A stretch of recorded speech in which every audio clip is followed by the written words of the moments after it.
తెలంగాణకు ద్రోహం. ఎందుకు ఈ మాట అంటున్నా అంటే ఇలా పోలవరం బనకచెర్ల ప్రాజెక్టుకు సాయం చేయండి. ఇక్కడ చూస్తే మీరు సిఆర్ పాటిల్తో కలిశారు, పీయూష్ గోయల్తో కలిశారు అని ఇదంతా మనం న్యూస్ ఐటమ్ ఉంది. అయితే దీన్ని ఎవరు నియంత్రించాలి? గోదావరి బనకచెర్లకు జిఆర్ఎంబి అనుమతి లేదు, సిడబ్ల్యూసి అనుమతి లేదు, అపెక్స్ కౌన్సిల్ అనుమతి లేదు. నీకు అసలు గోదావరి జలాల్లో ఫ్లడ్ వాటర్ అనే కాన్సెప్టే లేదు. నువ్వు ఎట్లా కడతావు? దీన్ని ఆపమంటావా? వీళ్ళు ఉల్టా ఏం చేస్తారు? ఇంకా 50% మీకు అదనపు నిధులు ఇస్తాం, 50% అదనపు అప్పు తెచ్చుకోవడానికి పర్మిషన్ ఇస్తామని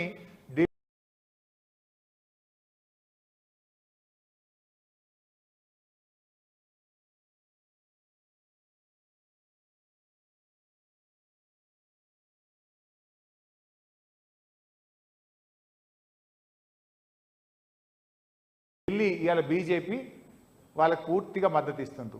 మనం పత్రికల్లో చూసాం, 50% ఏమో కేంద్రం నిధులు ఇస్తారట, 50% కోవడానికి అనుమతిస్తారట. అదే మన విషయంలో ఏం జరిగింది? నెక్స్ట్ ఇప్పుడు ఇక్కడ కాళేశ్వరం ప్రాజెక్టు కోసం మనము ఆర్ఈసి పిఎఫ్సి నుంచి అప్పు తెచ్చుకుంటే మీరు ఎఫ్ఆర్బిఎం కంటే అదనపు అప్పు తెచ్చారని చెప్పి మనకేమో రికవరీ పెట్టిండ్రు. మన ఎఫ్ఆర్బిఎం ఇయర్ కోటాలో మీరు కాళేశ్వరం ఆర్ఈసి నుంచి అప్పు తెచ్చారు, మీరు కాళేశ్వరం ప్రాజెక్టు మన పాలమూరు ఎత్తిపోతల పథకానికి నిధులు ఖర్చు పెట్టారు, మీ అప్పు రాష్ట్ర రుణ పరిమితిని మించింది అని మనకేమో రికవరీ పెట్టిండ్రు. ఇప్పుడు ఆంధ్రప్రదేశ్కి ఏమంటుండ్రు? రాష్ట్ర రుణ పరిమితిని దాటి అదనంగా 40,000 కోట్ల అప్పు తెచ్చుకోండి, మీకు అనుమతిస్తామనేమో వాళ్ళకి చెప్తుండ్రు. అంటే ఆంధ్రాకో నీతి, తెలంగాణకో నీతి. మనం అప్పు తెచ్చుకుంటే రికవరీ పెట్టరు, ఆంధ్రప్రదేశ్కి ఏమో అదనపు అప్పు తెచ్చుకోండి అని అనుమతులు ఇస్తారు. ఇంత జరిగితే మరి ఈ కేంద్ర మంత్రులు ఏం చేస్తున్నట్టు? 8 మంది బీజేపీ ఎంపీలు, 2 బీజేపీ కేంద్ర మంత్రులు దీన్ని అడ్డుకోవాల్సిన బాధ్యత లేదా? రాష్ట్ర ప్రయోజనాల్ని కాపాడాల్సిన బాధ్యత లేదా? రాష్ట్ర హక్కుల్ని కాపాడాల్సిన బాధ్యత వాళ్ళకి లేదా? ఇవాళ రాష్ట్ర ప్రజలు కూడా ఆలోచిస్తున్నారు. ఇంతమంది 2 కేంద్ర మంత్రులు, 8 మంది ఎంపీలు ఉండి ఏం లాభం అనేటువంటి ఈరోజు చర్చ జరుగుతూ ఉంది. ఆంధ్రప్రదేశ్పై వరాల జల్లు కురిపిస్తూ తెలంగాణపై సవతి తల్లి ప్రేమను ప్రదర్శిస్తున్న ఈ కేంద్ర ప్రభుత్వాన్ని బీజేపీ అడగదు, మన రేవంత్ రెడ్డి కాంగ్రెస్ ప్రభుత్వం ప్రశ్నించదు. దొందే. ఈ 8 ఎంపీలు గెలిచిండ్రు. తెలంగాణకు నిధుల్లో నదుల్లో రెండిట్లో అన్యాయం. నెక్స్ట్ ఒక్క నిమిషం, ఇది నేను కిషన్ రెడ్డి గారికి లేఖ రాసిన. నేను ఆ రోజు ప్రెస్ మీట్ పెట్టి కిషన్ రెడ్డి గారు మీరన్నా పట్టించుకోండి, స్పందించండి, మన రాష్ట్రానికి అన్యాయం జరుగుతుంది అని నేను కిషన్ రెడ్డి గారికి లేఖ రాస్తే దీని మీద కూడా ఈరోజు వరకు స్పందన లేదు. నెక్స్ట్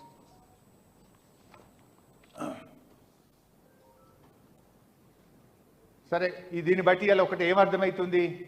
చంద్రబాబు రేవంత్ గారి మధ్య ఉన్న లోపాయికార ఒప్పందం ఇలా మనకు అర్థమవుతా ఉంది. ఎందుకు ఈ మౌనం? ఈ రాష్ట్ర ప్రయోజనాలకు దెబ్బ తగులుతుంటే అటు కృష్ణాలో 65 టీఎంసీలు అదనంగా ఇచ్చిండ్రు, Srisailam right branch canal lining అయితే నువ్వు మాట్లాడు, గోదావరి బనకచెర్ల కడితే నీ నోరు పెగలదు. అంటే దీన్ని బట్టి మరి బాబు గారికి ఈ రేవంత్ రెడ్డి గారు గురుదక్షిణ చెల్లిస్తూ ఈ రాష్ట్ర ప్రజలకు, ఈ రాష్ట్రానికి తీవ్రని ద్రోహాన్ని తలపెడతా ఉన్నారు. ఇలా తెలంగాణలో ఉన్నది కాంగ్రెస్ ప్రభుత్వమా, చంద్రబాబు డైరెక్షన్లో నడుస్తున్న ప్రభుత్వం అని డౌట్స్ వస్తున్నాయి వీళ్ళందరికీ. ఎందుకంటే ఈ రాష్ట్ర ముఖ్యమంత్రి అయితే ఈ రాష్ట్ర ప్రజల కోసం కొట్లాడాలి, ఈ రాష్ట్ర ప్రయోజనాల కోసం కొట్లాడాలి. కానీ రేవంత్ రెడ్డి చూస్తుంటే పక్క రాష్ట్ర ప్రయోజనాల కోసం ఈయన పాకులాడుతున్నట్టున్నది.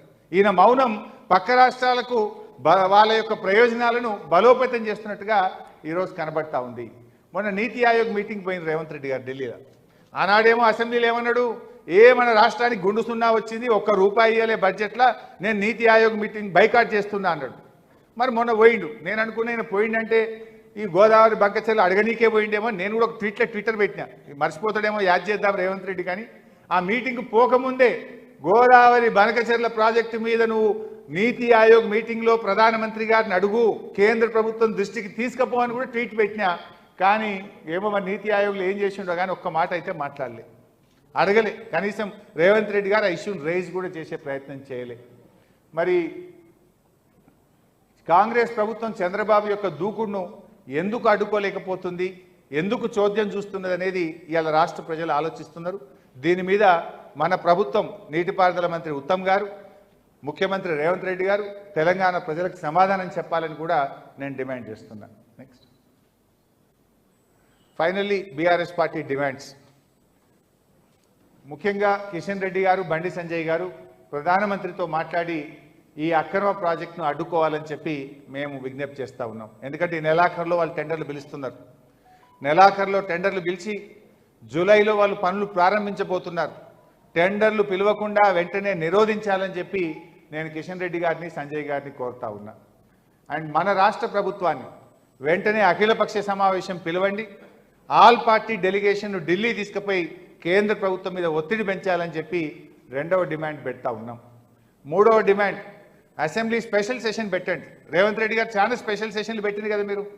మన రాష్ట్రానికి ఇంత అన్యాయం జరుగుతుంటే అసెంబ్లీ ప్రత్యేక సమావేశాలు పెట్టి ఏకగ్రీవ తీర్మానం చేసి ఈ ప్రాజెక్టు కట్టడానికి వీలు లేదు, మా తెలంగాణకు అన్యాయం జరుగుతుందని అసెంబ్లీలో ఏకగ్రీవ తీర్మానం చేసి ఢిల్లీకి పంపుదాం, ప్రత్యేక అసెంబ్లీ సమావేశాలు నిర్వహించాలని చెప్పి కూడా మేము ప్రభుత్వాన్ని డిమాండ్ చేస్తూ ఉన్నాం.